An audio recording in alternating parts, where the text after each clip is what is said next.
Last night, 111-89 to complete a season sweep over LA. Jaylen Brown continued his just great season, led the way for Boston. He had 32 points, 8 boards, 7 dimes. His play left an impression on LeBron, who had this to say about his rival after the game. Listen.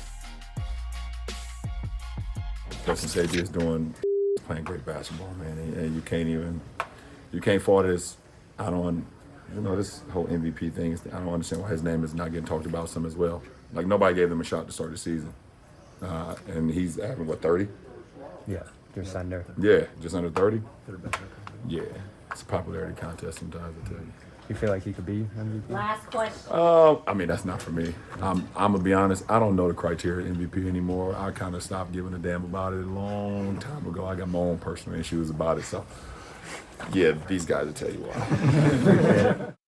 Oh, LeBron. Not saying much, but saying everything, isn't he? Despite high praise from the 4-time MVP, LeBron James, Jaylen Brown has 40-1 odds to win MVP, according to DraftKings Sportsbook, which is tied with Luka Doncic for the 6th best odds. Perk, you first. Should Jaylen Brown be the MVP frontrunner right now, or is it a popularity contest?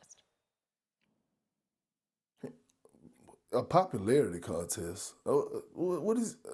Look, whatever, Brian. You got it. Hey, it's your world. We just trying to get an appointment in it. But yeah, if I had to vote today, Jaylen Brown would get my vote. He's doing more with less, and I say that respectfully to Peyton Pritchard and Derek White and the others on his team. And when you think about where he got this squad at, being at the number 2 seed, when you think about him being the best two-way player in the game, because no other player in the NBA is doing what he's doing, meaning being a top 5 scorer in the league and a top 5 defender when it comes to opponent field goal percentage. And so when you think about Jaylen Brown and how he's taken that leap, how he's answered the call and shut a lot of haters up, for us, can he be a franchise guy? Can he carry a team? And what he has done this season, absolutely he should be the front runner right now for his MVP, and he definitely would get my vote if I had to vote today. I am a voter. And Stephen A., I would like to talk to my aquatic iguana. I like the tie today, Steve. I adore the tie. It's dope. I love the polka dots, all that. My brother Stephen A. has covered the league for damn near 30 years. There was one season in particular, over 30. I wasn't even trying to age you, brother. I was just trying to keep it round. Good. I don't look it. That's all that matters. I wish I was 75. You understand what I'm saying? I don't mind being old as hell. I wish I was 75. It don't matter because I don't look it and I don't feel it. So I'm good. Black don't crack as long as you don't do crack. There you go, Stephen A. Here we go. There was a season. There was a season that Stephen A. covered personally where the MVP was not on the best team. The MVP was on a team that was the 1st seed in the Eastern Conference, and we didn't look at him like he was the absolute best player. That man was Allen Iverson. There was also a season, my first year as a voter, where this player was not the best player on the best team, but his team performed the best. That was Derrick Rose in 2011. That's the precedent for not Jaylen Brown, but for Cade Cunningham in Detroit. 26, 10 assists, 6 rebounds. Perk, I take umbrage a little bit with you because I think Cade is a comparable, if not better defender. Almost averaging a block a game from the point guard spot, can defend up and down. And what we thought about Detroit going into the season when they lost Malik Beasley and they were not able to adequately replace that three-point shooting, we didn't think as a collective NBA public that the Pistons were going to be the 1 seed on pace for 60 wins without a second bona fide shot-creating superstar. So while I give you credit for the Celtics being overachievers, I will also say that if you're on a 60-win team in a season like this, it's not clear-cut that it's going to be Shai Gilgeous-Alexander or Nikola Jokic, who are the 2 best players in the game. I think sometimes you have to leave the door open for someone who's playing the best and on the best team, and that could very well be Cade Cunningham. We also got to remember that Russell Westbrook won it the year that he won it averaging a triple-double, but they were like the 5th or the 6th seed. It was the 6th seed, and they won 47 games. It was 6th seed, exactly. So we got to remember that, too. I will tell you this, Perk, in all honesty, man. I've been back and forth, man. I have not been a model of consistency with this. I mean, Carmen might as well make me some waffles. You know what I'm saying? Because that's how much I've waffled back and forth about Cade Cunningham with Jaylen Brown. It's absolutely ridiculous. Week to week, I'm going back and forth, back and forth, back and forth.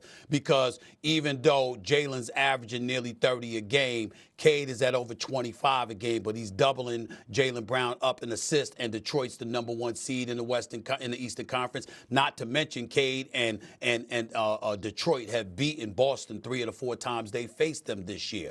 Yeah, Jaylen Brown has averaged 35 in those games, but Cade Cunningham is not like he was non-existent. He was averaging nearly 29 a game in those games as well. So I look at it from that standpoint, and I look at the pieces that he has in place and what he's leading. There's no number 2 option on Detroit. However, the same can obviously be said about the Boston Celtics this year with Jaylen Brown, because Derek White and Peyton Pritchard and those brothers are not exactly number 2 options. So it vacillates back and forth. I think numbers-wise, Jokic definitely has an edge over everybody because the man is a walking triple-double. But I think the top 2 candidates for league MVP honors this year is Cade Cunningham and Jaylen Brown. And week to week, it keeps changing because it's that close. I think this is going to go down as one of the closest MVP races in the modern era. It's that tight between these two going down the stretch. And I got to give credit where credit is due. As an aside, watching LeBron sitting there talking right there, I was wondering why the hell we didn't address the whole dress code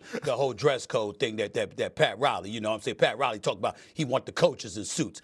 I want to let everybody know it wasn't a topic. So do I. You know what I'm saying? I mean, obviously, I'm qualified to speak on that particular subject, no doubt. You know what I'm saying? Well, my suit game. But the point is, Pat Riley, Larry Brown, Chuck Daly, God rest his soul. I mean, these brothers, the way they wore suits. I mean, part of the reason my suit game is so elite is because of Larry Brown, Billy King, and Pat Croce up in there, because from the shoes to the outfits, Larry Brown would be suited down big time and really encouraged me to upgrade my wardrobe. So I just have to point that out.